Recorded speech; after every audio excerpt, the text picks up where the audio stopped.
this is what taught me to think about the exit Yeah. on those initial loans the most, because then, if you're going to just have that loan for a year and a half, like the rate, it's obviously important, but it's more important to have that 1% or zero exit. Whereas if you did you're not thinking and you say, I'll do yield maintenance, and then rates move a little and it's 20% to break your loan. Yeah. Well, then you need to match up your exit with your business plan. I'd love to see that spreadsheet and hear your and Kunder's conversations on the analysis there. Yeah. Well, there's a lot of things to think about. I'm Drew Breneman, and this is the Rise and Invest podcast. I bought my first 2 properties as a 19-year-old with my own money that I earned from an online business I started in high school. I've now grown my portfolio from that first duplex to hundreds of millions of dollars of investment property. My goal with this show is to give you the resource I wanted when I first started out. Subscribe to our podcast where I break down real-life stories, tactics, strategies, and current market information you need to be a successful investor.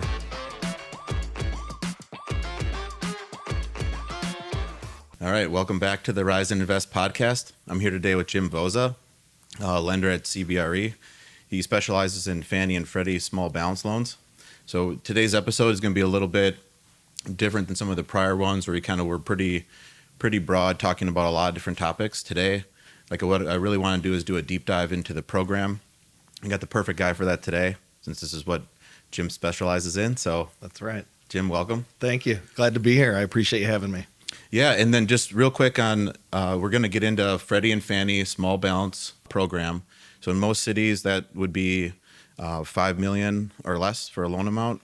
Yeah, really, we're going to $7.5 million in top and standard markets, $6 million in the entire country. So really, $6 million and under, and you can get up to $7.5 million in top and standard markets. Yeah, and I think every market I've been has been a top market. So what's sort of the cutoff? How do they do that? Yeah, so really, Freddie Mac defines 4 specific markets across the country in their small balance program. So we have top and standard markets really are going to be your top, 50 markets across the country. So a Chicago, where we're sitting right now, Los Angeles, Dallas, Atlanta, New York, top markets. And then if we get into a Madison, Wisconsin, and Milwaukee, you're going to be more a standard market. Yeah. And those markets, we can get up to $7.5 million regularly. Okay, and then we get into some of the smaller tertiary markets. I mean, around here, we know a Des Moines, Iowa would be a small market. Carbondale, Illinois, a very small market. Still have vast capabilities in those markets as well. But we're going to top out at a $6 million level on the Freddie Mac side. Fannie Mae side across the country really is a $6 million maximum for the small balance product. Yeah, across all markets. Exactly. And then really, so what, I guess to circle back how we've used the program, it was really kind of as transformational for my career in terms of finding this program. Back in 2014, we had bought 3 value-add apartment deals in Chicago. We had created the value, raised the rents, improved the value a ton. We were trying to figure out what to do. We had one person who invested $3 million in those deals, about $10 million of property to start, and we're wondering, what should we do? Should we sell and then do just repeat and then buy 10 million more? And then kind of the guy who we had previously had, Steve Kundert, on the podcast, I was working with him, and he connected us to this program, and we were able to refinance out all of our initial equity on those deals and keep the properties. And then we ended up doing that multiple times. So we bought those properties 2013, refied out all our money in 2014 or 2015. Then we bought another 10 million of property with the 3 million. Then did that again, refied all the money out in 2017, bought more property. Right. Then refied all the money out in 2019. I mean, that's not the only point of the program, but we were able to take $3 million and then, by doing good deals, turn that into $30 million of property that we still own them all. Yep. So you're describing really a good chunk of my business, which would be acquire value add, do your work, stabilize the properties, and then get to a point where you want to lock up long-term financing, get a nice long-term interest rate, and cash flow those properties. So a lot of what I do, a good chunk of what I do, is that cash out refinance with sponsors, like yourself, or some groups that are going to do a real heavy value add where Yeah. a big heavy construction components going into it. And a year, 18 months, 2 years later, when they've got that property stabilized, let's put financing to bed, cash out, refinance, and then most of these sponsors are interested in going to find the next deal and doing it all over again. So Yeah. big portion of what I do is exactly that. Of course, we do acquisition financing and straight refinance deals as well, but big chunk is cash out refinance. Yeah, if you're buying a stabilized property right away, this is a great program to go to. Yep. Or yeah, I think it's the best program for long-term money out there on apartments for sure. Yeah. So if you can check all the boxes and be in the right, deal with like the process, once you do it a couple of times, it's pretty simple. There's Right. a checklist. You got to work through it. It's more stuff than a bank or other lenders maybe. But I guess actually maybe before we dive too much into the actual small balance programs, maybe let's hear about your background. How'd you get here? I Sure. mean, your title, you're more or less you're originating for the whole Midwest, so you're really Yeah. a lot of people who are maybe starting out as lenders, they want to get to your spot. So Yeah. For How'd we get CBRE right now, I'm a senior vice president. I work out of our Chicago office. My primary focus is I'm a dedicated originator for our small balance Freddie Mac and Fannie Mae programs. It's really all I do day in and day out. So my career started really in commercial banking with LaSalle Bank out of the Chicago office. So I came out of University of Illinois in Champaign, and the way I got into real estate is I got a job really not knowing much about what I was getting into, but a good name that I knew with LaSalle Bank and their commercial lending program. Went through a probably 6 to 12 month program with the team. Started with 30 recent graduates, went through a rigorous credit training program over a couple months, then did rotations throughout their different LaSalle Bank's different commercial programs. And that would be C&I lending, to middle market businesses, and then through real estate programs as well, with groups that did a lot of construction financing and frankly permanent financing across all property types. nice. So at LaSalle Bank, I really learned the basics of underwriting bank loans. And half of that was real estate loans, and it was across industrial, office, retail, and multifamily. So that's how I got into the program. I stayed at LaSalle Bank for 3 years. About 1999, I left and went into a consulting program, not real estate related at all, with a totally different company, and quickly realized that was not a path I was interested in. So came back into real estate lending with GE Capital. Oh, nice. And so that was my really first intro into non-recourse lending at GE What year, Capital. What years are these? So this was 97 to 99 LaSalle Bank. It was really mid 97 to late 99 LaSalle Bank. That experience, I cannot tell you how great it was, just because of the education, yeah. being thrown into real live deals, and starting with a group of 30 individuals at the same time with the same goals, many of which I'm still in touch with, many of which are still involved in commercial real estate. Yeah, I moved to Chicago in 2012, and I still hear people talk about LaSalle Bank. Yeah. Like that was, Great program. A lot of people came out of there. Great program, and lasted there until 1999. Wish I would have stayed longer, frankly, but chased a different career opportunity and was there from 99 until about 01, and then jumped back into commercial real estate lending with GE Capital. So GE Capital was 01, and that was a 13-year run, doing, again, all non-recourse financing, virtually all non-recourse financing. Every now and then we'd throw some recourse in there. But our specialty really was single tenant net lease financing. So office, industrial, retail. And then we got a little bit into multifamily lending towards the second half of my career at GE Capital. Did you know Mike Hansen there? He was there for a year, I believe. He was on the podcast. That name sounds familiar to me. Yeah, he worked at Merrill Lynch Capital. Okay. And then GE. He was just a few episodes ago as a guest. Yeah, different group than mine, but that name sounds familiar to me. So I wonder if I know him from then or from these days of multifamily. Well, yeah, because because he's helped on a lot of my deals. I'm sure you've talked to him on doing a walkthrough or something. Yeah. But yeah, so because Evergreen, Oakley, Clybourne, he was managing those. 44 Wicker Park. But yeah, I don't know if he ever told you, he was at Merrill Lynch Capital for a year or two, and then GE Capital. I know that group. I didn't cross over with them a lot, but I don't know if we crossed paths there or not. Yeah. Okay. Well, anyway, small world, because that's literally a few episodes Right. ago. We were sitting in the same chairs, and he was Right. talking about GE Capital. Yep. So Yeah. So, but that stint of my career gave me a good intro into non-recourse lending, which is virtually all I do now. And understanding the importance of it, understanding the different nuances of underwriting it, understanding that you don't have a full personal guarantee behind it. So Yeah. really we're leaning on the operations of the real estate, the location, the quality of construction, the quality of the sponsor, even though they're not personally guaranteeing it. Right, We want to make sure we're lending to experienced sponsors who are very hands-on and know their markets and properties in and out. yeah. So that was sort of the tail end of my career, and GE eventually sold my business, and I bumped around a little bit until I ended up at CBRE in 2014.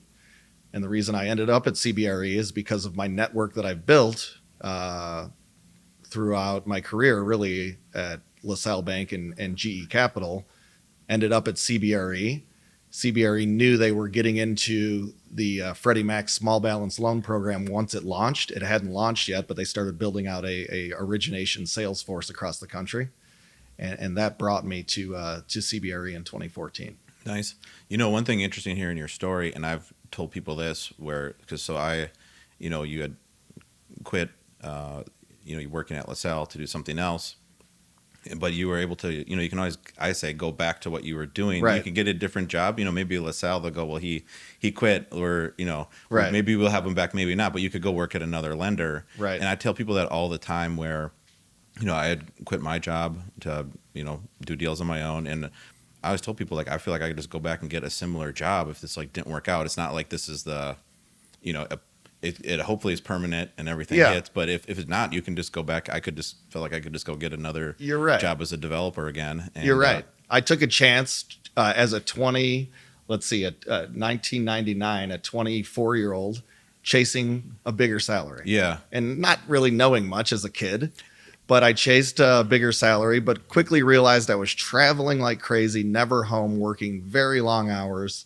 And it just wasn't for me. Yeah. And that's okay, right? Yeah. Because I took the chance. And you're right.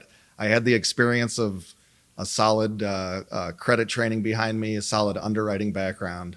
At LaSalle, started getting into deal originations a little bit, and it brought me back to GE Capital. So Yeah. certainly part of the story, and I'm glad I did it. But it's a good lesson that you take the chance and you can go back. Yeah. And I always say this was interesting to be talking to someone that, that exactly Right. that happened. And then, and then even to where another thing that I tell people, so it's interesting you mentioned the salary thing, is and I did something similar where I switched jobs to a different real estate developer because they were paying way more. At the prior one, I actually was learning a lot more. So now at my age, I wish I just stayed at the first place, because I would have learned more that would Right. be worth more money now than the salary bump. But, it was it was my second year Right. out in the workforce, and I was getting like a 80% pay raise. So Right. you can't turn it down. But now that, that kind of money, I'd rather just have the lessons from the other place. Right. And I switched from a multifamily developer to a retail developer. It is nice. I learned so much about commercial property, and then I bought some of that. So it was helpful. But the prior place, it was all multifamily development, which Right. now Which is what only you do. multifamily. Yeah. So then so I say that too. That's interesting. These are you're seeing similar things, Right. And, so it's nice to share that. Yeah. Hey, young people can take a chance every now and then, and we were young Yeah. and maybe a little less experienced back then, and I think we both proved you can go back to something that's a better fit for you. So Yeah, and then that worked out great timing wise. Where then because when did the Fannie and Freddie small balance programs? yeah, so that's Start. we my boss came over to CBRE in 2013, I believe, and they knew at that time when he came over that we were working towards being a part of the Freddie Mac small balance loan program. So I think its genesis was 2012, 2013. Still Okay. not officially launched yet though. I came over in late June, July of 2014, and we were closer, but Freddie Mac still had not launched the business. So I think there was a lot going on in the planning Yeah. stages. In late in mid 2014. Freddie Mac officially launched late in 14, probably third quarter, Really? 14. Because Steve brought us this. He's like, this is kind of a new. What month was that, do you think? I'd have to go back and look, but from memory, it would have been Second half of 14? Yeah, because we bought a deal in July 2014 with a bank loan, and then kind of after that closed, the next thing we did was we refied 2 of the deals with this new program. And at least for Steve Kunder, he made it seem like I was the first person to try it. Right. Sounds like you were one of the originals. Yeah. You can like follow the details. Like this would be good to try, and then they're saying like the loan amounts were being quoted are more than we paid. It's because it's not part of the program. That's just because you added value. Upped the rents a lot. Yeah, we found deals where the rents were just way below market. Right. But I always wondered, when did this thing actually start? Yeah, I didn't know if I was the first for Steve, or this is like really the first. It was certainly the second half of 14, and I think it was close to the third quarter of 14. CBRE really started heavily originating early in 2015. So, once we started, it just continued to grow, and there's been little hiccups along the way. A pause here and there for whatever reason. Obviously, the most recent and obvious one was a slowdown during the beginning of the COVID virus, where really was just a temporary slowdown and the right thing to do. Freddie Mac figured out, we have to stay in the market, but we got to figure out how to do it safely and securely.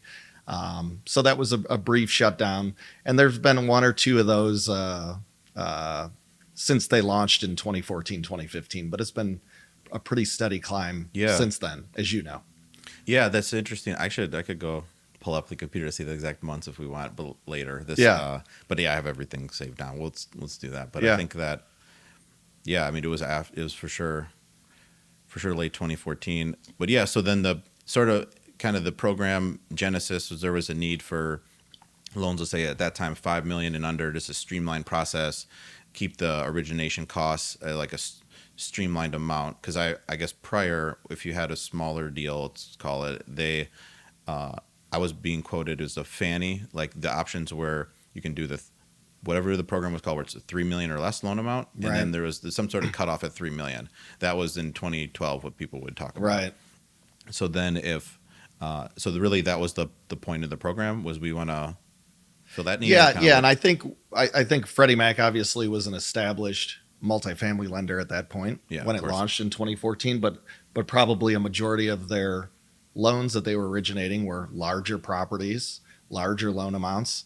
And really what wasn't getting addressed were owners of 5 to 50 unit properties that maintained safe, affordable properties for the workforce, which is Freddie Mac and Fannie Mae's mission to help provide affordable housing for the workforce throughout the country. But I think they realized that those smaller properties where majority of the workforce was living were not being addressed. So they put an emphasis on that, and obviously took some time to get the program in place and together.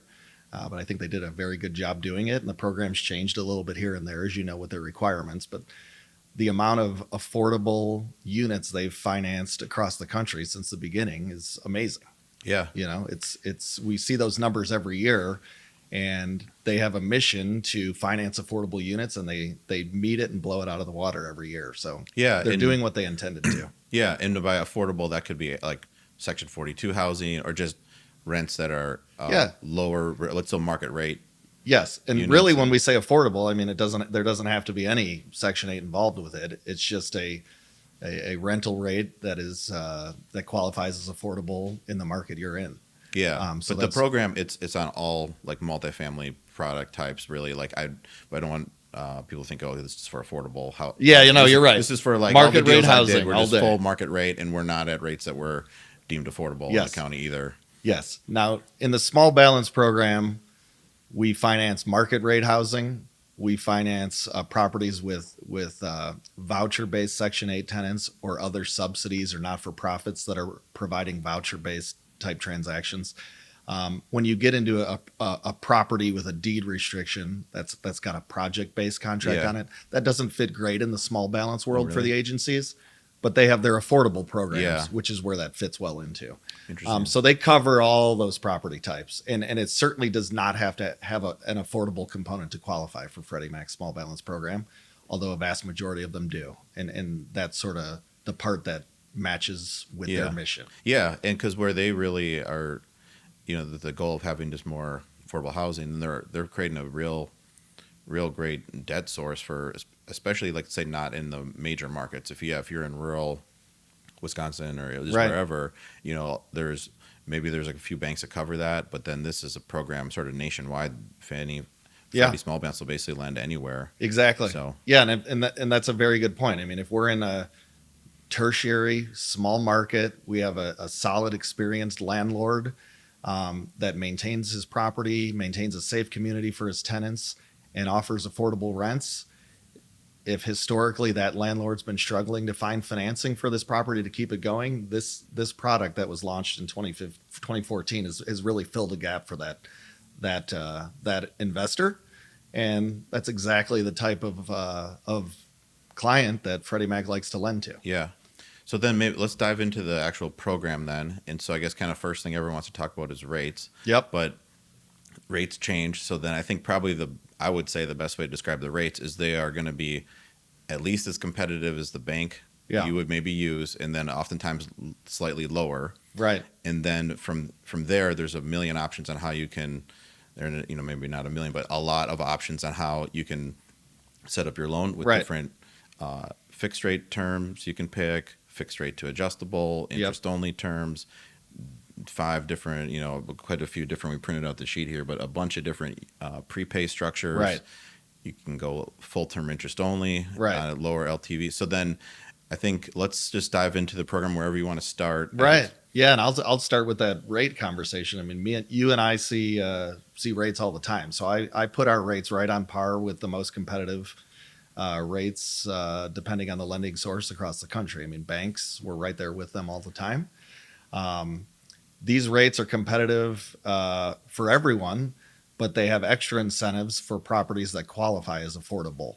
So, and again, this is just looking at a rent roll and what the current rent are compared to what's affordable in the market. So it doesn't have to be a Section 8 rent. It's just a market rent. But as you get affordable rents in place, then all of a sudden they're offering interest rate discounts to make them more competitive. And what's like the range of discounts someone would be talking about? Yeah, so those go really anywhere from 15 basis points all the way to 50 basis points, depending on the level of affordability and depending on the market. And the way they look at that, this could be a market rate deal, and just they take are they looking up that Fannie average rent schedule, or what are they looking at? So there's an affordability test for both, and I think what they're looking at is this affordable for someone at this location that makes 80% of the area median income? Is this rent on the rent roll affordable for someone that makes 60% of the area median income? And if it is, like, there's different levels. Yeah. If half of the units are affordable to someone making 80%, we get a level 1 discount. If more than 80% of the units are affordable, we go to a level 2 discount. And then if we're in the very low income category where it's affordable to someone making 60%, then we even get more discounts. Okay, nice. So it's all very property specific. We take that exact rent roll, we put it against an affordability test, and depending on the level of affordability that's calculated, interest rate discounts are available, and they're pretty meaningful. Yeah. Pretty meaningful. So that's the first point on the program is I put our interest rates up against any lending institution's interest rates. We're always right there. Yeah. And in fact, more competitive many times. Actually, when you were describing that, I was thinking when there weren't actually a lot of times where I'm getting a competing quote where there were just a few moments in time where, if they wanted Fannie or Freddie wanted to slow down production, where then I did a bank loan. But really they've been more competitive if that's what you're comparing it with. I think that's the best comparison, because sure, you could get a lower rate life company loan or something, but we're talking about LTVs that are not comparable, where actually maybe that's the next best place. Yeah, no, that's a good one. Yeah. So, but you bring up a good point. I mean, not to say a bank's not going to drop their rates and win business if they have a client that they want to keep in-house. That happens, obviously. But if we're talking apples to apples, I put our rates up against anyone's. LTV wise, in standard and top markets, Freddie Mac is routinely 80% on acquisitions and frankly 80% on refinances right now. That cash out refinance LTV dipped a little bit during the pandemic period, but we're back up to 80%. So that doesn't mean on a cash out refinance every loan will qualify for 80%. I mean, we really need to see a value add story. If we're going to do a cash out refinance at 80%, we need to be dealing with an experienced sponsor. We need to have a quality asset. We need to have a safe asset. So that's the program parameters, though. Acquisitions and refinance in top and standard, 80%. And then acquisitions in small and very small markets, we're at 75% loan to value. And then refinances in those markets, we're going to be at 70%. Okay. In top markets right now, minimum underwritten debt service coverage at 1.2 times for acquisitions. That bumps up if it's a cash out refinance. They want a little extra cushion of debt service coverage in there, up to 1.25 times. This is in top markets. Top markets, so a little safer for a cash out refinance, which makes sense. And then acquisitions in standard, 125 underwritten debt service coverage, and then cash out refinances would bump up to 130. Yeah, and so in a lot of, let's say, in the area you work in the Midwest, then I don't think the debt cover isn't going to often come into play then, where it's because the cap rates are. I should take that back. Depends what city we're in. Yeah, if you're in some of these Madison or Minneapolis, you'd be for sure hitting it, or a really nice deal in Chicago. Yeah. So it just sort of depends on the market. I mean, a low cap rate environment, we're going to bump up against the underwritten debt service coverage before we bump up against the LTV constraint. Right. But in a good solid market with affordable rents, we're probably hitting LTV before we're hitting that debt service coverage metric. So it really depends. I mean, I see just as many of both. We would see a lot of solid market low cap rate deals where we hit that debt service coverage constraint first. Yeah, and the way, just if someone hasn't heard of a debt service coverage ratio. So that would be our underwritten NOI, underwritten net operating income, to your annual amortizing debt service coverage. And so when we say underwritten NOI, it may not be the NOI on your P&L. We're baking in vacancy factors. We're baking in market expenses and comparing them to actual expenses, per an appraiser's guidance. But that's something we have to pay attention to. And we'll talk a little bit about sort of, what do I hit first, the LTV constraint or the debt service coverage constraint? Yeah. It really is both. Depends on the market we're in. If it's a low cap rate market, we're hitting that debt service constraint all the time. And if it's a higher cap rate market, maybe a more affordable rent roll with lower interest rate, I'm going to hit the LTV constraint more so. Right. Yeah. And one thing that I can't stress enough with this program, there's so many different nuances to it. Yes. And when you say the underwritten NOI, I mean, we've probably talked for, just countless hours about how this thing's going to be underwritten, or what would they accept for repairs and maintenance, and where does trash go? Because that goes in repairs and maintenance, which is, funny to me, but it's a contract service, but it's repairs for that. So there's so much nuance at it. So I can't stress enough, if you're going to do a loan like this, to work with someone like you, where that's all you do. Right. Because if you come in through maybe a different intermediary who does these once in a while, they don't realize all the different things, or they're not talking to, the main point of contact at Freddie, basically every day about a loan. And so then you can really help advise people on what this NOI is going to look like once Fannie or Freddie does their thing to it. Right. And I have an army behind me helping me with those things. In our CBRE underwriters, Freddie Mac underwriters are great. And then we have enough appraisal contacts where we can talk to appraisers about where they're going to peg taxes. If our underwritten repairs and maintenance are at, $800 a unit for this 12-unit property, is that realistic? Is that market, or am I too low there? So that really almost needs to be done on these deals to set a realistic expectation of where your loan is going to end up at in terms of a loan amount. And then on the, along with that, where is your interest rate going to end up? Because we're priced based on where our debt service coverage is, where our LTV ends up. So really, the bulk of that underwriting work should be fleshed out before an application signed, just to set everyone's expectations appropriately. But you're right. You and I have had countless hours of conversations on those things, and it's the right thing to do, so no one's surprised. Yeah, There's always going to be a surprise here and there, but you got to do as much homework on the front end as possible to make sure those surprises are limited. Right, but I can't stress enough. You got to find someone for this that actually knows how these things will work. How are they going to look at the expenses, and just because otherwise, if you could send in something that's they're gonna make a ton of changes to it when they get it, and then you'll be surprised because you're 3 weeks into the process where you need to work with someone on the front end, make sure it's sized and set up the way you want to proceed, instead of just think, okay, I'll just instead of your 800, I'm running at 200. They'll say okay, but if you don't do these often, you might say, yeah, seems fine, that's how you're doing it, and then they might not know that's going to get changed. You're exactly right. Or in some things they'll maybe take less than you were thinking as an expense. It depends. It's really just you got to know what they're doing. So that's and I'd say it's every line item on a P&L on the expense side especially, right? You have to understand where an appraiser thinks taxes will be going forward. Insurance is pretty easy because that's going to be the final insurance quote. So that number is what it is. Repairs and maintenance. Are you running this more efficiently than the market? Well, we might have to bump up those assumptions a little bit. So you're exactly right.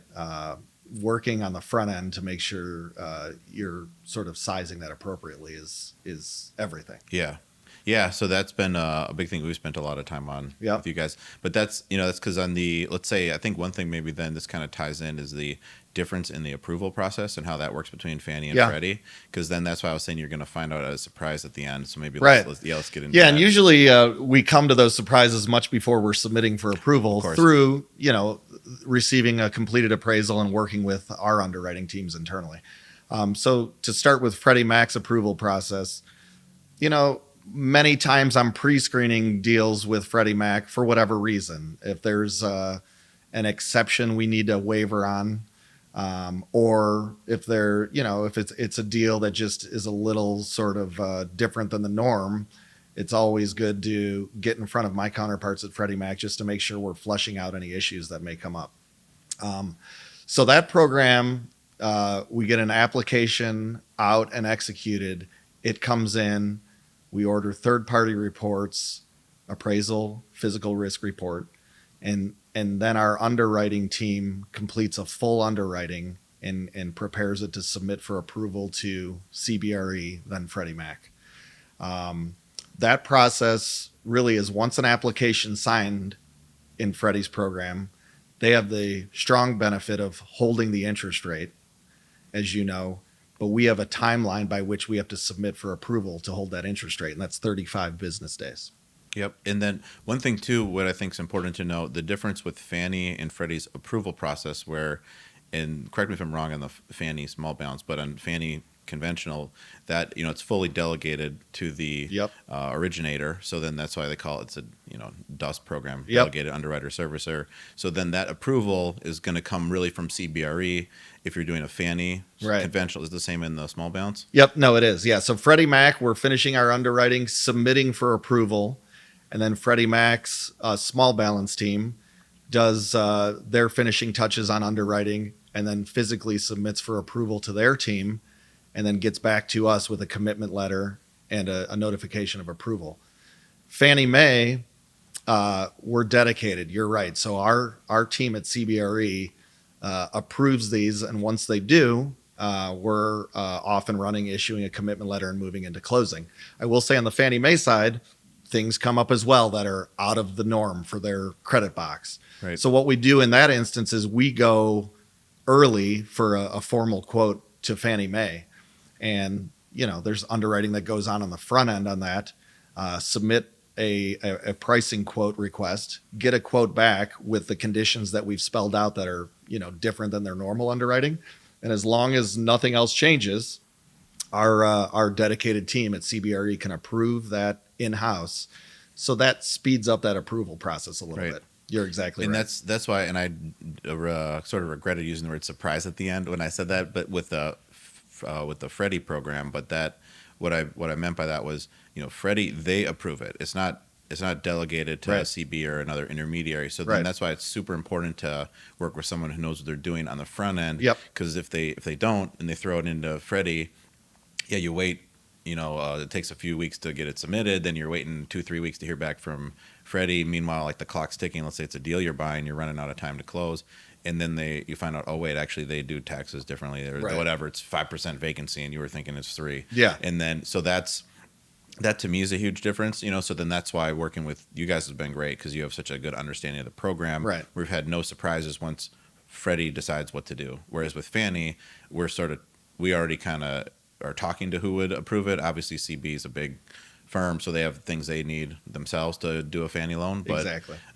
so that's what I meant by that. And then that to me is like a huge difference with the programs. It is. So you got to work with the right person on the It Freddie is. program. Yep. No, I agree with you. And the more work on both these programs that you do up front, just to make sure any sort of nuances of the underwriting are flushed out is ultra important. And that's obvious. That's really with any deal across any property type, right?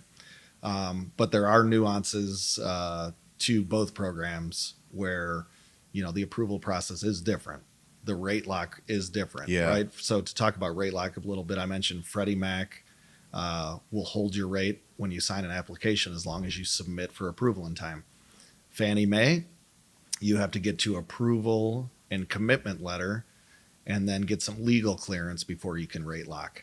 And that process moves quicker though. So, both are good, but they're a little different, right? We don't have to wait 45, 50 days to get a commitment letter to rate lock in the Fannie program. It's going to be much quicker than that, but it is a little different than the way Freddie Mac does it. Yeah, and to throw some days on that, so then like with Freddie, I guess I always thought it was rate locking at application, but really they're holding the rate. There's not any Yeah, it is a confusing sort of there's not any terminology. instrument being executed, and until you're Yes. further down with the commitment. But so yeah, they hold your rate, so that's a huge appeal. Where especially you're buying a deal, maybe it makes what you want, but not much more the property, and then to not have any risk at that point with the interest rate, that's a huge plus in my mind. It is, absolutely. And a lot can happen in 30 days. I mean, we've seen it over the past 5 years since this program started, 6 years. So a lot can happen. So having the benefit of locking in a rate that's a rate that works for you and works for your property is huge. On the flip side, moving quickly through Fannie's program to get to a point where you can rate lock as quickly as possible is huge too. It keeps everyone motivated to move quickly. And I will say most of the time, I mean, the rate is sort of within expectation of when we started, but things happen. It's not always the case. Because how many days, let's say, after application is this like a rough rate? Yeah. So on the Fannie program, Yeah. I would say we should be in a position to lock the rate within 30 days. Okay. And that's where we're motivated. We get third parties appraisal and physical risk report ordered right away. A sponsor, the borrower, is motivated to get me all the information we need from underwriting right away. Our underwriting team goes through all that information, and then we get to a point where we're going to loan committee. That really should be able to be done in 30 days. I will say now maybe appraisers are so busy that their normal 2.5 week turns are turning into 3.5 weeks. Yeah. But that's going to sort of normalize. I would say our experience is sort of a 30-day rate lock in that program. That's fast then, It because to is- get it all is. those reports back, give the borrower It is. everything they need to do, and then review it all. Yeah, I mean, that's everyone's that's quick, motivated. yeah. Everyone's motivated. It's quick. When that happens. So, but it should be able to be done. Great. Yeah. So then that's the approval process, let's say. But now let's talk about what are they looking for sponsorship then. Good question. Both programs really do value experience. So, our target sort of ideal sponsor has owned multifamily in the market for a period of time. If I've got a sponsor that owns 10 buildings in the market for 10 years and knows the market in and out, is a hands-on sponsor, that's a short conversation on sponsorship. Of course, there's personal financial metrics we have to meet as well, which we can talk about. But if we've got a hands-on sponsor that has long-term experience and their product, their inventory of multifamily properties that they own, show it, Yeah. we'd be all over them as sponsors that are a great fit for the program. And then let's say without any waiver or special exception, what would be, because the example you gave, that was actually a pretty high bar, 10 properties for 10 years. So Yeah, then no, I agree. Yeah, what would be the sort of a minimum in your mind without needing a waiver? Yes. 'Cause So Freddie Mac's very specific on this. If we have 3 multi-family properties under ownership, they meet the sponsorship hurdle. but for how long? So I don't believe there's a time frame Okay. on 3. The alternative is at least one multifamily property for 5 years. Got it. So there's either or. If you have one multifamily property for either 5 years or 3 total, then you technically meet their sponsorship requirement. And they want the property that you currently own, the 1 to 3, to be in the market that you're going to do Good the question. loan, or where you live. What are they Good looking question. at there? No, it doesn't matter. So technically, the exception, as I recall, it says ownership of 3 multifamily properties, or 1 for 5 years. That's not to say if they've owned 1 for 5 years in, New Mexico, and we check the box for sponsorship per the exception guidelines, and they want to buy a property in Tacoma, Washington, that it's an automatic yes. Yeah, right? that might be different though. We're out of market. You've Yes. never done a deal there. So the ideal is that they own those properties in the market that we're looking at, or own some of those properties in the market we're looking at. But that is that's not technically how it reads. Okay. But that would be a deal that I would pre-screen, certainly, if we were getting into a deal that's a new market for this sponsor, but they own properties elsewhere. Right. So then not a program for someone's first deal or their first deal in a new market. Yeah. But once you have, your 1 to 3 deals under your belt, Yeah. this is a great option. So yeah, no doubt about it. And let me put it a couple different ways. There sometimes are reasons to ask to do a deal if this would be a waiver, an exception waiver, if a sponsor doesn't meet that criteria. For example, let's say we have a sponsor that for the last 5 years has owned 3-4 flats in a market and clearly running rental property, doing a good job with them. The properties show well, the properties are performing well, occupancy's there. 1 to 4 is looked differently. 1 to 4 units ownership Right. is looked differently than 5 or more units, which is our traditional multifamily. But that's a deal where we ask that's why there's a waiver process. We ask for that exception waiver because they've shown experience in the market. They're buying, say, a 6 unit right in between 2 of their 4 unit properties. There's going to be, if the story's good, there's going to be a reason to ask that question for the waiver. And a lot of times Freddie Mac's very reasonable on that. Yeah, and I guess we skipped over it. The program, the small balance program, is for 5 units and more. 5 units Well. or more only. And that's Yep. there's no questions about that. The discussion stops if it's not 5 units or more. Yeah, which we might have skipped over that, or at least I for sure didn't. Yeah, mention no, that, we but- did. And then is there a minimum loan amount too? We So should touch minimum on that. loan amounts, and frankly, it's become a very hard minimum of $1 million loan amounts and up. I will say if we have a portfolio of 3, 4, 5 loans coming in at one time, and there's a $900,000 loan request as part of that portfolio, I'm always going to ask. That's another one where it's worth asking that question. If it's an experienced sponsor, it's someone we want to do business with, the properties look good, the financials look good, occupancy's there, there's a reason to ask to do one sub $1 million loan. But I would consider the program a very hard minimum of $1 million.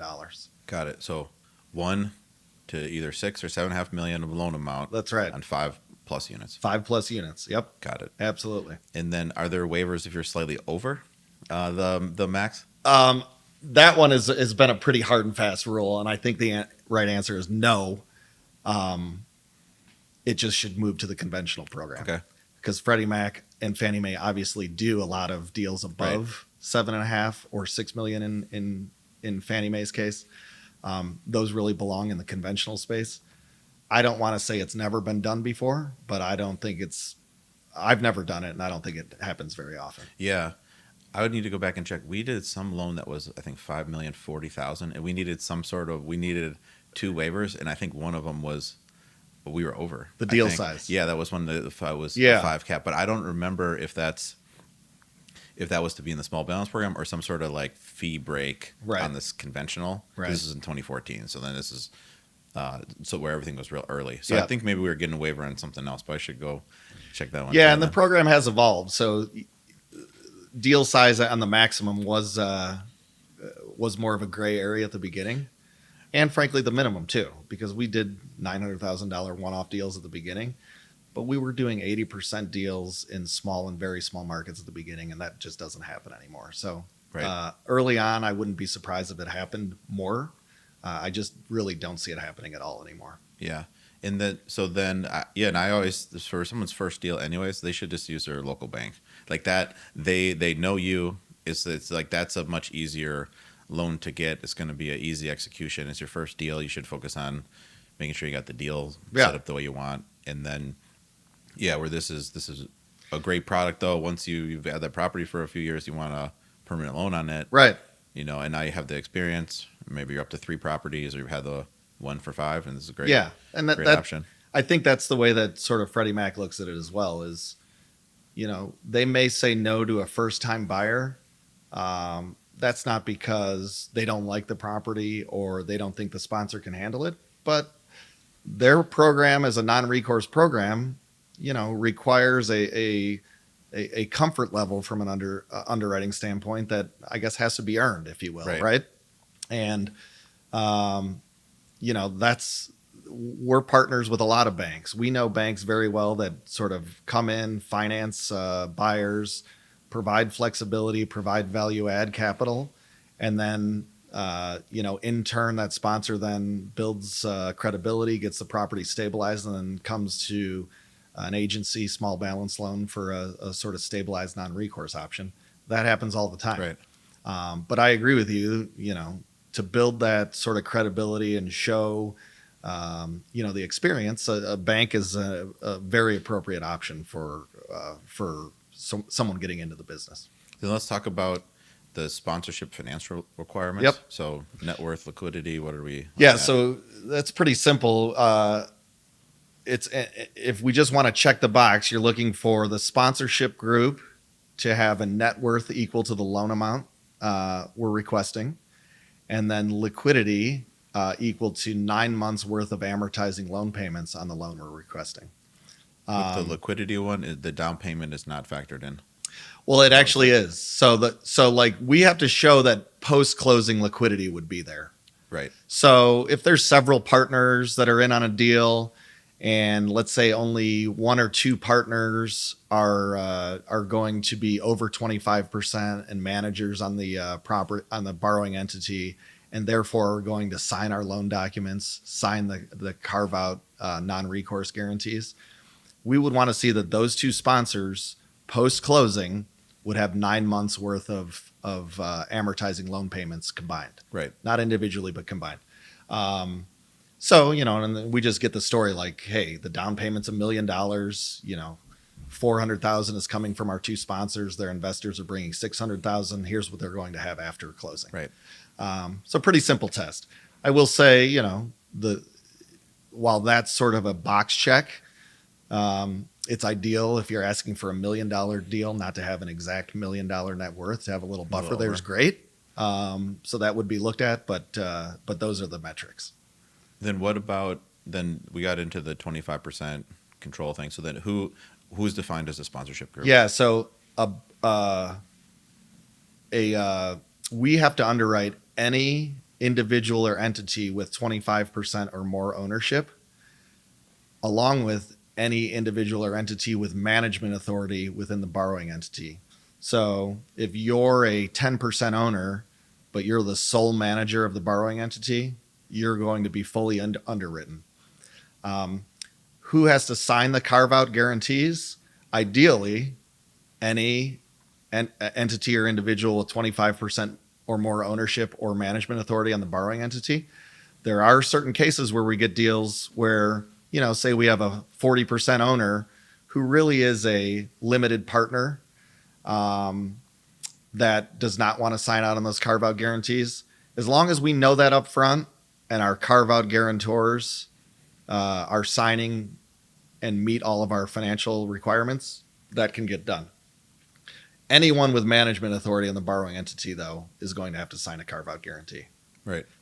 Yeah, or if someone on those managers can just carry the whole thing, then they don't look to the yes 25%. yes More yes. So owners. so if you have a 30% owner who really is limited with no management authority and is totally against signing it, won't do it, and we have another sponsor that meets what we need, has the experience, and has all the management authority, we're going to be fine getting that done. That's the case with us. We're at this point where we carry the financial requirements, the experience, the everything. So that's what we're doing. So I knew that was the case. But yeah, then for non-recourse, let's get to talk about that some. So then this program, when we say non-recourse, there's no, except for a few instances. Yeah. There's not a personal repayment guarantee that you're making. Yeah. There's not a full personal guarantee. So your base recourse in these deals, and this would be most deals. Again, I've done a couple one-off deals where we, for whatever reason, needed a little recourse, personal recourse. That is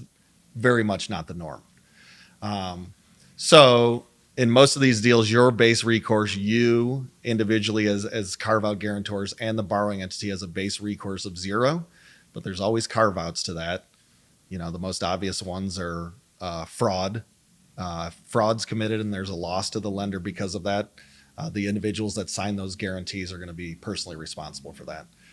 Property negligence, losses because taxes aren't paid or insurance isn't paid, things of that nature. Yeah, mishandling an insurance claim, I think is one. Yeah. Yeah, and so the reason they call that a carve out then, I mean, really the term came from then those are things that are carved out of this non-recourse section saying there's no personal repayment obligation except if you do this and this and this and these 10 things basically that are easy not to do kind of, but that it'll happen, or you could get in something to be aware of where so it's a great program where then let's say you have 10 buildings and you've been using just only bank financing and doing full recourse, you kind of put these to bed where except for these carve outs you're not on the hook for repayment. Right. Obviously, no one goes in with the plan of losing a property, but it's you really can sleep well at night.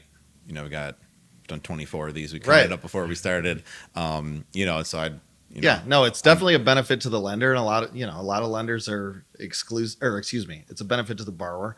A lot of borrowers are exclusive non-recourse borrowers, and they see big value in it. We do too, but there are carve-outs associated with that, and it's just something to be mindful of. Freddie Mac does, I get the question a lot, like, why am I signing a guarantee?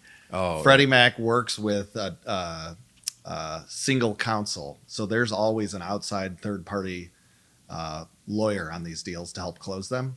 And I lean on those lawyers quite a bit to sort of walk borrowers through sort of the loan documents and where it shows you that a base recourse is 0, but there are carve-outs to that. So, we can explain that when the question comes up.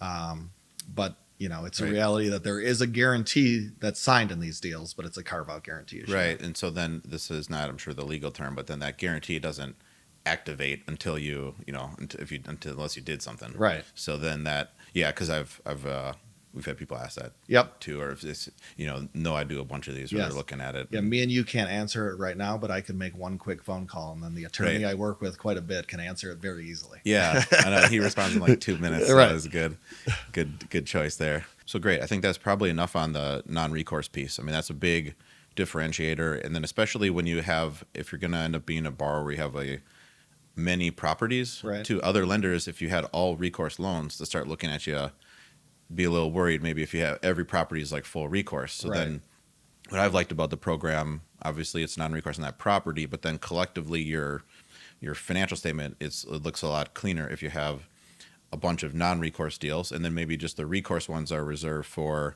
the deals that are just kind of transitioning, or it's a value add deal, or we're doing something to it. So that's, I think that's a real important piece to talk about. So I think that was That was great. Let's get into then the flexibility. So there's a lot of different options. Yeah. We printed out the sheet of all the options here, but it's more than just, like a lot of programs, I'd say. It's a sort of, here's your standard 5 or 7 year option, or Yeah. maybe a 3 and go. But there's just a lot of different things that you can choose from, and we've been able to tailor it to the deals we've done. And actually with this program, I learned, I started thinking about the loans differently, where I started thinking, especially if it's a deal we're acquiring, I started thinking about the prepay first, actually.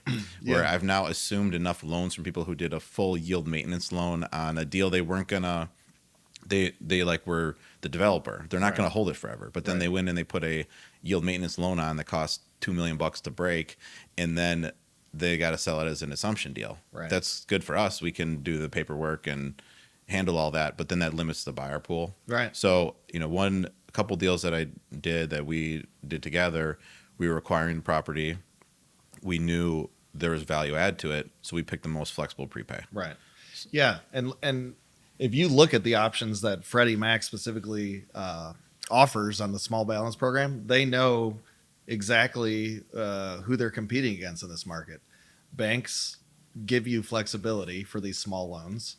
And then they also knew that they could give you the best of both worlds with, longer term, true permanent financing with more strict prepayment, but better interest rates. So Freddie Mac's program specifically offers 5, 7, and 10-year fixed rate balloon loans. They also have hybrid products, which are fixed to floating. So their hybrids are 5, 7, 10, the same fixed rate periods, but then after the fixed rate period, convert to a floating rate. Within each of these 6 products that I mentioned, they have 3 prepayment options. And in fact, the 5-year has 4 prepayment options, as you know. So the lowest interest rates are going to come with yield maintenance. Yield maintenance is a very common non-recourse securitized loan prepayment penalty. Very market driven, but can be very penalizing, as you know. So borrowers that are getting into that lowest rate product should be pretty certain that they're going to hold the loan or the property for that entire fixed rate period, in most cases. Freddie Mac also offers a couple nice flexible options with step down prepays.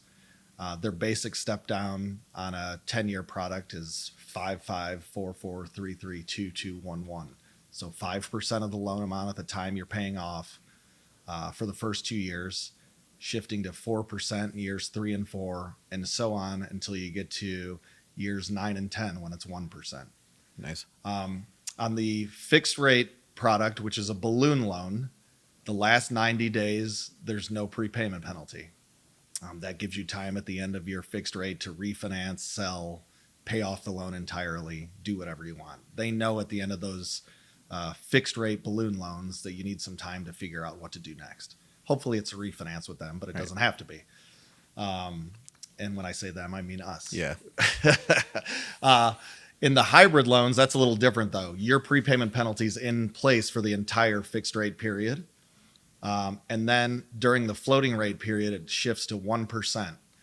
So on the 5-year hybrid with yield maintenance, you would have 5 years of yield maintenance prepay, and then you'd have a 15-year floating rate loan term, during which time the prepayment penalty is 1%.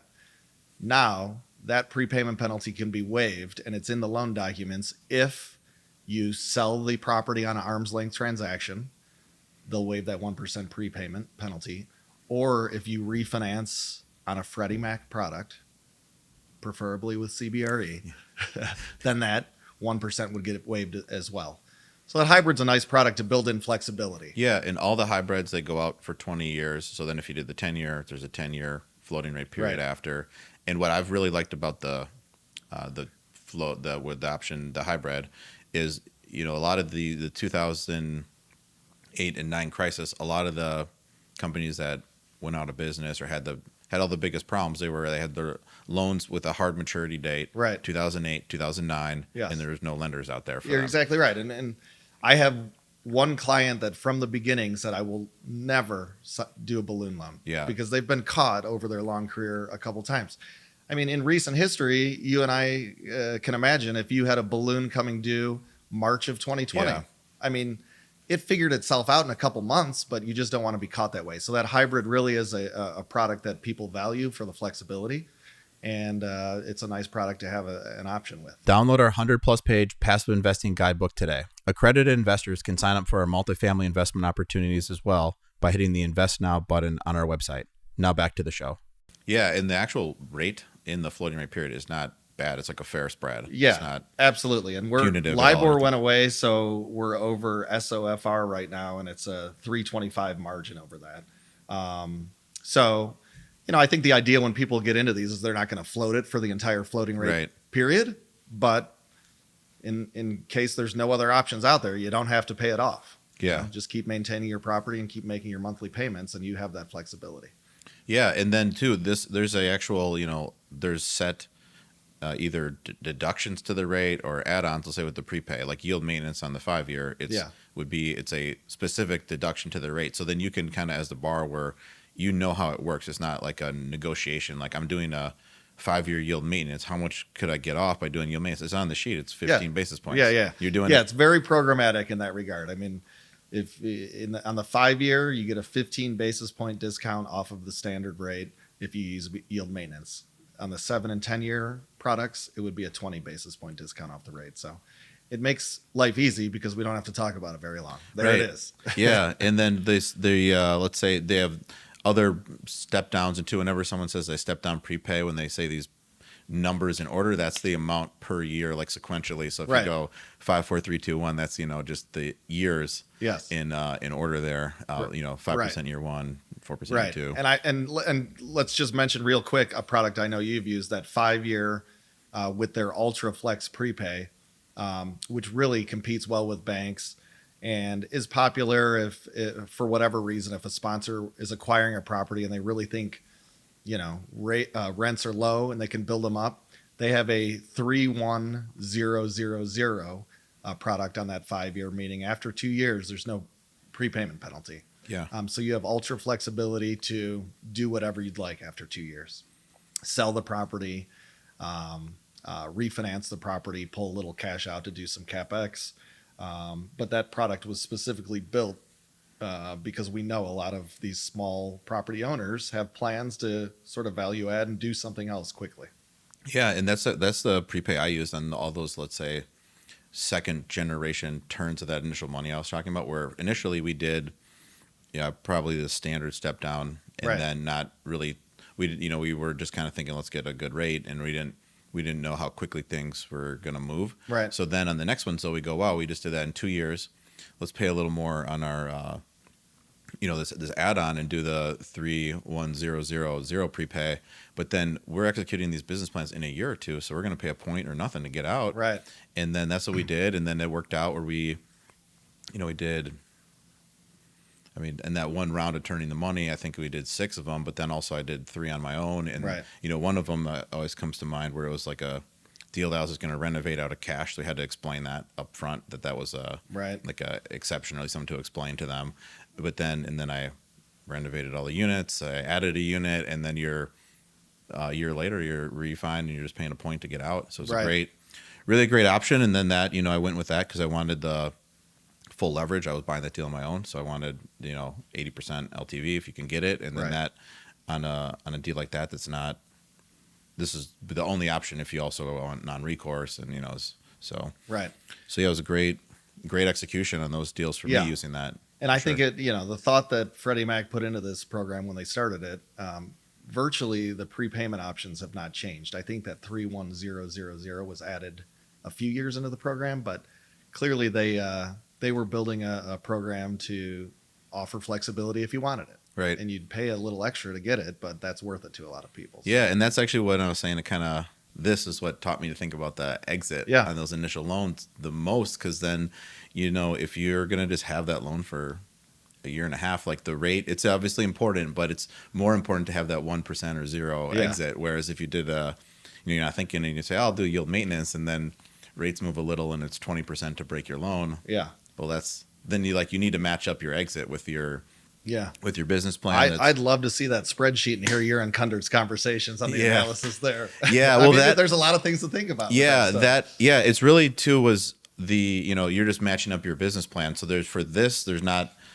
I'd say we're making more calculations on the perm loan like that. Where this, I'm gonna raise the rents. I'm gonna create the value. There's not any spreadsheet actually. I'm just doing the 3100. But then on the perm one, you're like, okay, what are you gonna there's a decent rate difference if you're gonna do a 5 or 10 year. Then you're really thinking like, what's your business plan, and then how you want to set it up, and that's where it's harder to. Yeah, that 10 year if you're going between yield maintenance or a 20 basis point higher rate to get that step down flexibility, but you're going to hold this asset forever, and it's a low cap rate market. That 20 basis points means a lot. Yeah, it really does.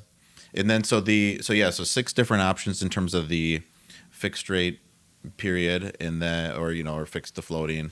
And then what's the amortization on these? Yeah, these are all 30-year amortization.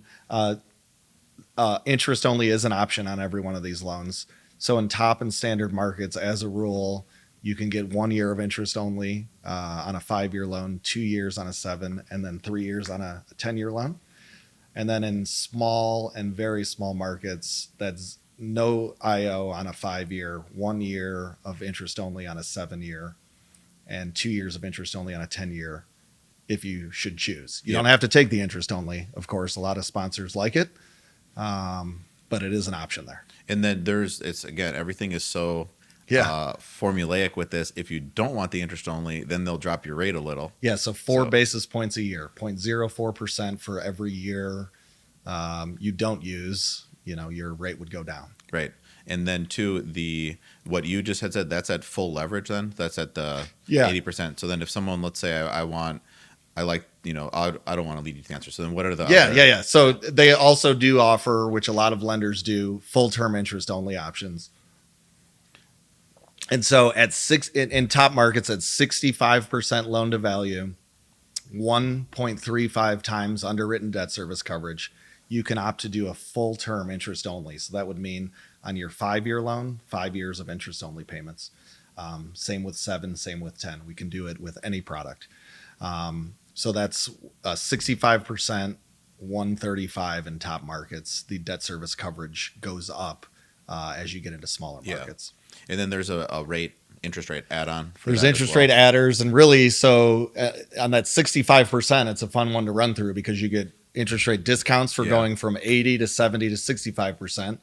You get debt service coverage discounts from going from 120 to 130. You're at 135. And then there's that 4 basis point adder every year of interest only that you have to go through. So interest only costs a little more, but it's there as an option for someone looking at that cash flow that really wants to do a lower leverage deal. Yeah. So there's a lot of options. Let's make sure we hit them all, because then you just touched on 2 more. But different fixed rate and floating rate terms, different interest only. Yep. Different prepays. Yep. Maybe I'll talk about the pricing breaks for LTV. You get a break at 70%, 65%, and then again at 55%. And then you get pricing breaks depending on the market you're in for higher debt service coverage. So in top markets, you get a break at 130, 140, and 150. And those are, again, very formulaic, so we don't even have to negotiate or have a discussion about them. It just is what it is. Yeah, and then I guess that should lead into waivers then. So I think that's sort of the standard program, all the different options, a lot of things you can choose from. And then from there you can request waivers. Right. So then what's sort of possible, and it's just sort of at their discretion. So if they like your deal, let's say, what is possible to ask for? Yeah, I mean, I've asked for, anything's possible to ask for the right deal. So there was a specific deal maybe that was at 70%, but they wanted 1 year extra of interest only. Historically, I've not been afraid to ask for that. Right now, probably a little harder to get than 2-3 years ago. I've been in heavy competitive situations on really well located assets where I needed maybe a little pricing help on the interest rate. I'm never afraid to ask for that. The sponsorship waiver that we talked about, the sponsorship exception waiver, If the story's right and there's a real compelling reason as to why I think this individual is experienced and would be a good fit for our program, never afraid to ask for that. On a rehabbed property, they want to see 90% occupancy for 90 days on every property. They want to see 90% occupancy for 90 days or more. If I've got a newly rehabbed property that stabilizes and say I'm going to submit for approval in the second month that's stabilized, I'm not afraid to ask for, a T2 or a 60-day stabilization if there's a reason to ask for that. So there's, of course, it's a pared down list of exceptions on every deal that you have to go through and, lean on your underwriting team, your counterparts there to make sure you're meeting everything. But there's a lot of reasons where it makes sense to ask for waivers, and we do it all the time. I mean, we have a great relationship with the Freddie Mac team. The leader of production in the North Central is an employee of theirs named Joyce Judah. And you've met her, and I talk to her every day. And sometimes she tells me no, and sometimes she tells me yes. But it's, she's never she doesn't ever ignore my requests. Right. She looks hard into them, reviews with underwriting when needed, and if it makes sense, she gets behind it. Yeah. And then it's interesting as you're explaining all this, I would say if you invest in our deals, like we are bringing, I guess, a lot of advantages on in a lot of aspects of the deal, but also in the debt. Because I mean, I think we've gone in and done some T1 waivers, which probably not normal, meaning like you get the rent roll to where you want what you want to use for the NOI workup on the loan sizing. Yeah. And it's like we got that on the 1st and we're sending it in on the 5th, where that's not for everyone can do that. But yeah, we've done that. Yeah. And for that's a perfect example of here's why we're asking for a T1, because we did this work. We value added. Rents are bumping on August 1st and we're going to submit on August 15th for approval. And, we can sit here and wait for 3 months, but this makes sense to look at it now. So we're never afraid to ask that question. Yeah. And then depending who the borrower is, we're like, we at this point, like actually all know each other. Right. And then this would, could have been at that time the 15th loan I did. And, where they go, okay, like we get it. And then, right. Or we could just sit here and wait for 80 days and then do it. So then that makes sense. But it's interesting that we've done that. And all those ones are stabilized, and we pretty much did that. We just at the it totally makes sense in certain situations, and you bring up a great point. And we emphasized it earlier, but sponsorship experience goes a long way. So if I've got an experienced sponsor asking, to underwrite to collections for the last 2 months instead of the last 3, they'll strongly consider it for the right reasons. Yeah. So then, there's waivers for the interest rate potentially. You could ask for a discount. If there's a competitive situation and a compelling reason, and it's an experienced sponsor and it's a great property, and we need it, I'm going to ask for it. And then waivers for what month? How many months going back we're sizing the loan? Yeah. What else? The experience we've talked about. If I don't have there's a technical exception if you don't have a stabilized trailing 12-month statement. A lot of times I don't, because it's value add properties or whatever. And I'm refinancing. Someone can give me a T12, but they didn't fill it until 2 months ago. There's technical exceptions there. There's an exception if you're, this one's harder, but if you're self-managing a property and live 100 miles or more away. Oh, interesting. That's an exception. So, I mean, there's probably a list of 20, 25 exceptions that, most of them don't come into play. They do have us review every loan below $1.2 million now, because you're getting close to that $1 million threshold. Oh, interesting. So just to make sure, everyone's clear that this is going to be a smaller loan. Most of the time, the answer, if everything else lines up, is yes. But if it goes below $1 million, we can't do it, which everyone understands. Link loans, to talk about those a little bit. We pre-screen every one of those, and that would be one loan on more than one property. There's very specific category. These have to be managed together. They have to be close together. They have to be reported on together with rent rolls and P&Ls. But sometimes there's a reason to do those type of deals. Do they need to be contiguous, or? They don't need to be contiguous in the link loan program. a contiguous property we would just do as a sort Yeah, of yeah. a regular loan. That makes sense. In the link program, they have to be within 3 miles of each other. They all have to be more than 5 units. They all have to be reported on together. The loan amount has to be $2 million or more on a link loan. But that's another conversation that I'm always having with them early. Right. Vet that deal out early, so there's so no one's surprised, and we get sort of the early blessing from their underwriting team to move forward with those deals. What do the link loans look like then? So let's say it's a $2.5 million total loan on 5 properties. It's 5 $500,000 loans, or it's 1 2.5. One loan. Yeah, that's why it needs to be kind of all together. All together. Okay, makes sense. Ownership has to be common, right? Typically, a similar entity owning all the properties. There are adders to the interest rate. There are adders to underwritten debt service coverage for link loans. There's some underwriting nuances, like we're underwriting to a repair reserve a little higher than a normal deal. Yeah. But they'll consider those, and they do them. Yeah, it's a good option, especially if you're in a place where you'd have to kind of group together your properties to get to that sort of value. Yeah. Yeah, that's a nice. Yeah. And so I think what they do is, they don't want to see you grouping together loans to get to a $1.1 million deal, Right. just to get in the program. But there's deals where it really makes sense to finance a couple properties under one loan. Yeah. And they have options for that if you need it. Yeah, and I'm sure that helps a lot with their goal, because in these places, if you had to link together a few properties, obviously it's an affordable area, Yeah. price-wise in terms of the Yep. rents. Yeah. Either smaller properties or, you're dealing with properties on a per unit basis may not be worth as much. Right. Yeah. So then that's going to be probably under lended on anyways, because then that's, these are small loans. So then Right. not everyone's doing those. So it's nice to be able to group them together and Right. make it more meaningful loan amount. Great. Well, yeah, then let's see what else. Closing costs, I think we haven't touched Yeah. on. So, and that's pretty programmatic as well. All of these loans require, we've mentioned before, third-party legal counsel. So a single counsel, we call them. The single counsel would be representing Freddie Mac and CBRE on the lending side. And then an appraisal is required on every transaction. A physical risk report is required on every transaction. And then there would be public searches on sponsors and borrowing entities just for background checks and Right. things of that nature.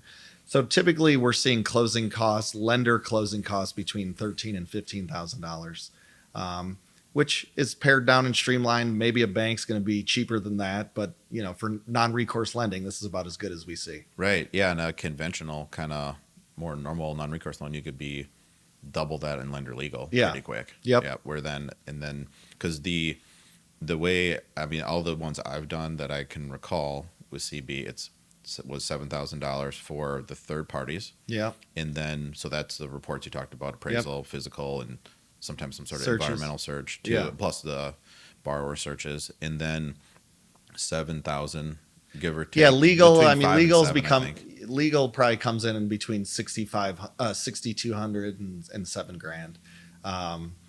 If there's, a legal nuance that creates a little more work, a tick borrower, for Yeah, example, should be something more. like that.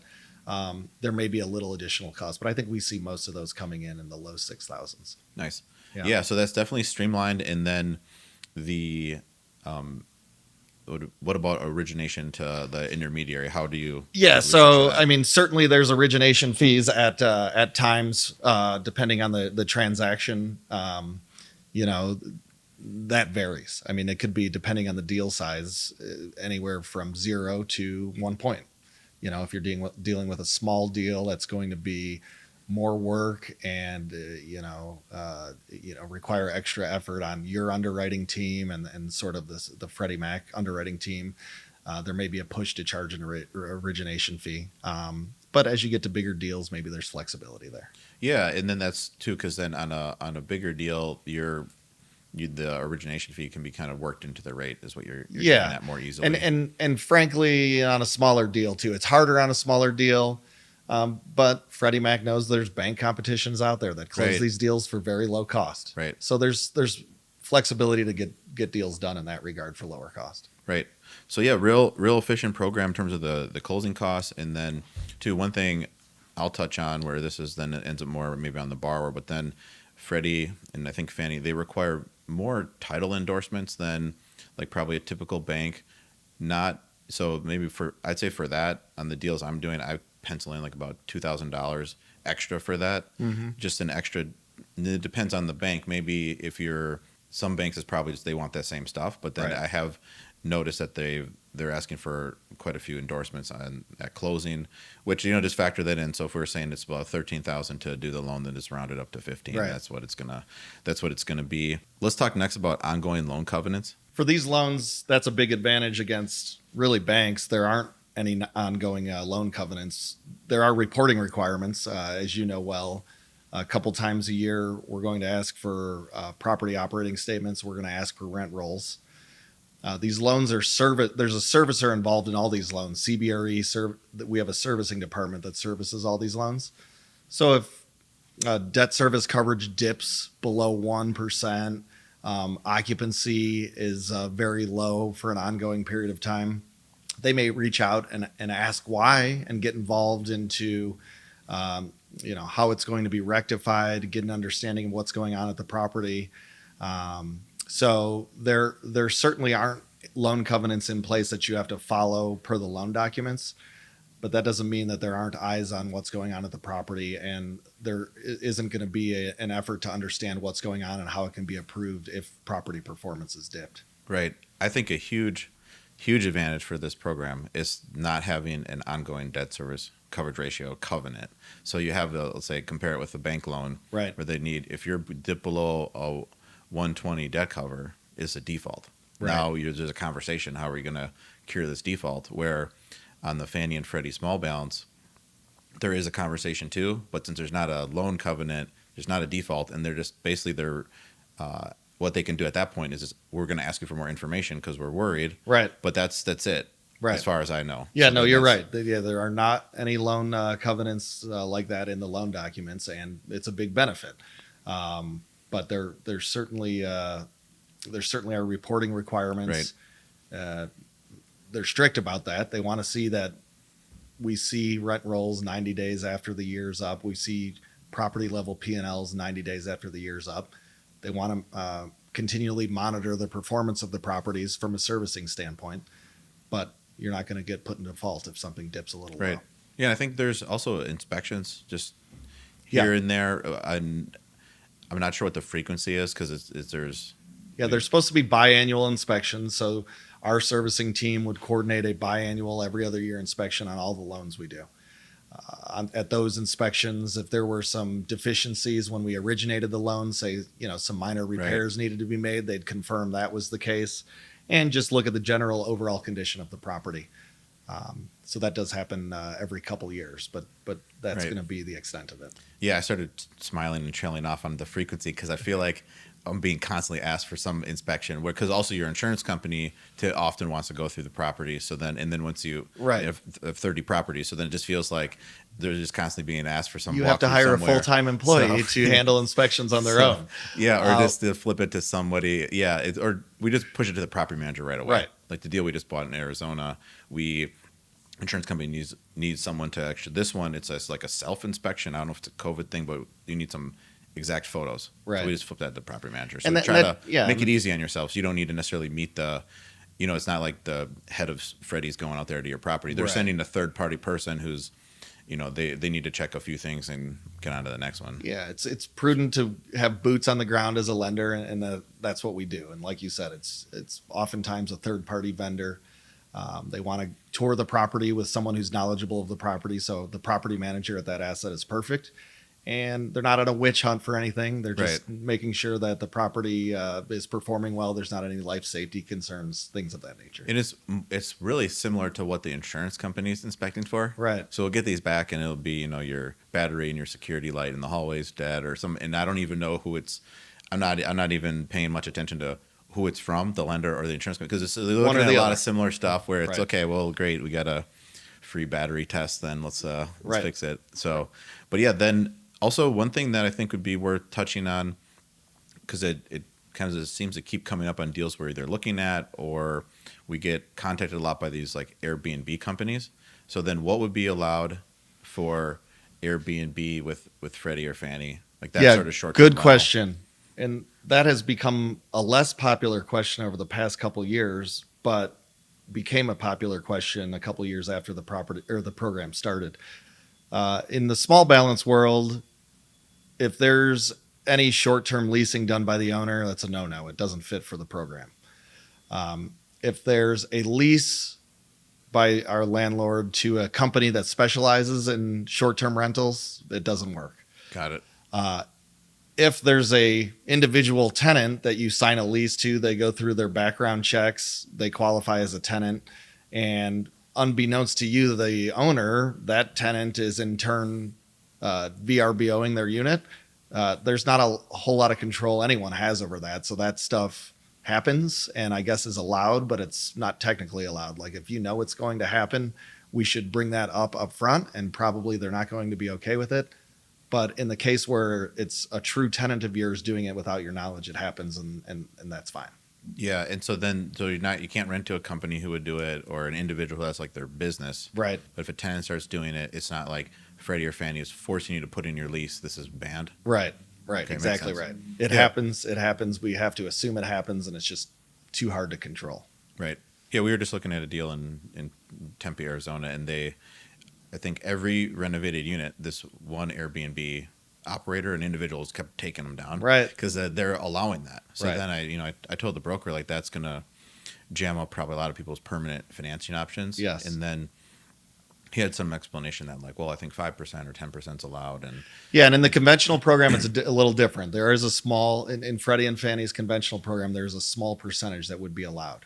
In the Interesting. small balance world, it's not, so it's not on my radar screen at all. yeah, and this was a small balance size thing, but I don't Right. it's not advisable to get into it with, just explain where I think I know differently or something Right. And also it's a different market. Who knows? Maybe there could have been a different rule in more a vacation area where, Could be. in Phoenix, we need to cap it at 10 because that's enough or something. But yeah, interesting. Cause that's something where, at least a few years ago, we were getting constantly, contacted by companies where some sort of Airbnb like concept, Sonder and just Bungalow, all these companies where it's something like that, but they're signing a corporate lease with you, like it's in their company's name.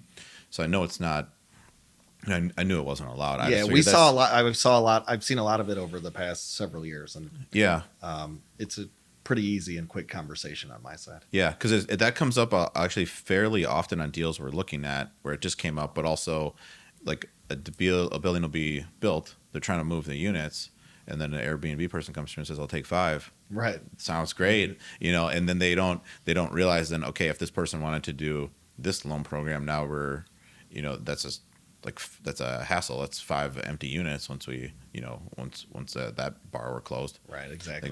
They got to clear them out. Yeah, I have some clients that had several of them, like you said, but then got out of it. Yeah. As those leases turned, they went with traditional market tenants because it hamstrung them from a financing Right. standpoint. Yeah. So just something to know if you want to use the program going in. If you're, if it's using a different lender, don't worry about it. But Right. Something to know. What about on the loan docs? How much room is there to negotiate the docs? Yeah, there's really no room.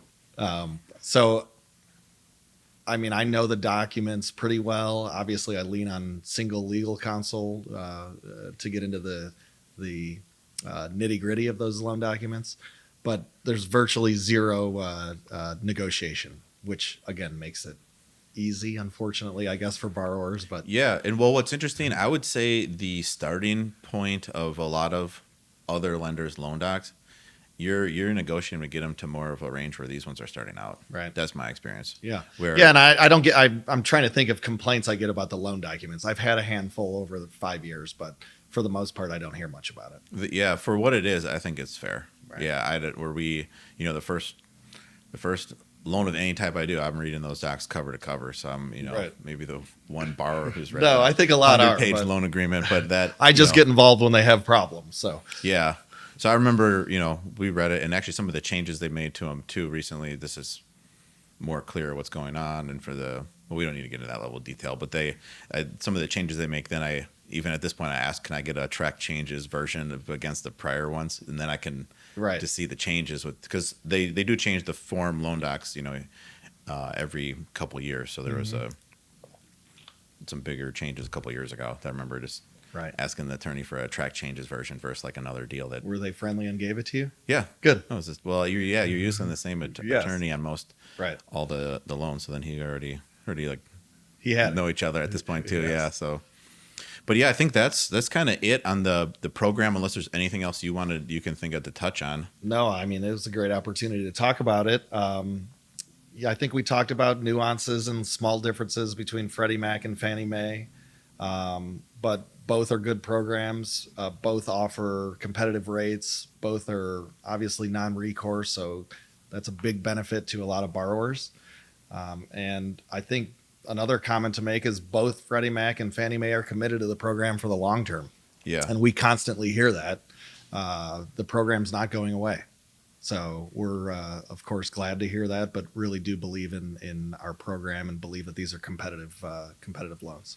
And actually, just when you were saying Freddie and Fannie, I just realized we have this Freddie sheet out. Yes. And so we did steer this conversation to almost all Freddie towards the tail end there. So then I guess real quick for Fannie, they have different options on fixed rate, and then they're more yield. Yeah, you bring up a heavy. good point there. Because I guess to finish on that, they do kind of ebb and flow. Like at some point in 2018, something was going on where Freddie, I think I had done the value add so quickly, they were like, let's wait a second on this loan or something on the one of the deals we did, the 3100 prepayment. So we went to Fannie. There was a reason. It was either Freddie was kind of at a capacity, or they were like, we want you to wait on that deal. But then Fannie, which is a totally different Right. entity, was like, we're fine with this loan. Let's Right. make it. Yeah, and you're right. They have ebbed and flowed interest rate wise over the sort of 5-6 years I've been doing this. So yeah, they're two different entities. Rates are up and down. Pretty much their programs have stayed the same. We talked about 5, 7, and 10-year fixed rates with Freddie Mac. Fannie offers 5, 7, and 10, but then goes longer, 12, 15, and 30 for those that would be interested in longer rates. And yeah, like I mentioned, those are going to be higher rates, but make sense for some borrowers. Yeah, I remember in 2018, that loan I'm talking about, rates are running up, so I made the genius move. I locked in a 12-year fixed rate yield maintenance deal at 5.8. Yeah, well, 18%. Can't win them all, Drew. Sorry. Yeah, no. So that'll happen. Yeah, can't predict it, but yeah, things are running up heavy. So it was, Right. who would have predicted, Right. the move from there? But great. Well, kind of last couple of questions then. What can a borrower do, to just kind of best position themselves? So we're going to bring a deal to Freddie, let's say. Right. What is there something I should be doing ahead of time? Well, that's a good question. I mean, of course, we want that property to be stabilized. So we want to be at 90% occupancy or better. And you're going to put long-term financing on it. So in theory, you'd want those rents to be at an optimal level because you're going to lock up financing with a prepayment penalty. So access to cash out financing may not be there for at least 5 years. But really, we're going to request P&Ls. We're going to request rent rolls. That should be easy. Personal financial information wise, it's not too difficult. Personal financial statements, things of that nature. But once those properties are sort of in a position where they're stabilized, it's always worth talking about what the options are. Right. Yeah. So really just sort of to prepare, sort of knowing what's coming was sort of the answer I had heard. So you can work with your lender. Yep. Ahead of time to know what I need to prepare. Yeah. Get those P&Ls together, get those rent rolls together, put them in front of an originator like me, and then talk about the nuances for underwriting. Do we have to talk about what an appraisal taxes are going to look like? Is your R&M sort of in line with the market? But that all starts with just getting the detail on a stabilized property. Well, Jim, this was a lot of fun. Thanks for being on. So how can the Rise and Invest listeners get in touch with you? Absolutely. Yeah. And thanks for having me. It was a lot of fun, Drew. Always a pleasure to sit with you. Very simply, email address for me is james.vozza, V as in Victor, OZZA at CBRE.com. Or a phone call works just as well. Telephone number 847-254-0698. Great. Well, yeah, thanks for being on. And now you've heard really everything about the Fannie and Freddie small balance programs. I think it's the best single option for non-recourse stabilized debt on multifamily properties. So definitely, if you like what you heard today, reach out, put one on your property, give it a try. Yeah. So thanks again. great. Thanks for joining us. We'll see you on the next episode. Thanks for joining us on the Rise and Invest podcast. Please be sure to hit that subscribe button on YouTube or wherever you enjoy your podcasts. If you'd like to dive even deeper into real estate investing, check out our company's website, riseinvest.com, where we have numerous free resources and information that can help both active and passive real estate investors. Our 100-plus page passive investing guidebook, our trends report, and our blog are all available on our website. If you are an accredited investor, you can get started today as a passive investor in our multifamily investment opportunities by hitting the Invest Now button on our website. The views and opinions expressed in this podcast are those of Drew Breneman and guests as of the date of recording and do not purport to reflect the views or opinions of Rise Invest Holdings LLC and its subsidiaries. The views and opinions are provided for informational purposes only and should not be relied upon or deemed as investment or tax advice or an offer to buy or sell securities, and the speaker cannot be held responsible for any direct or incidental loss incurred by applying any of the information offered.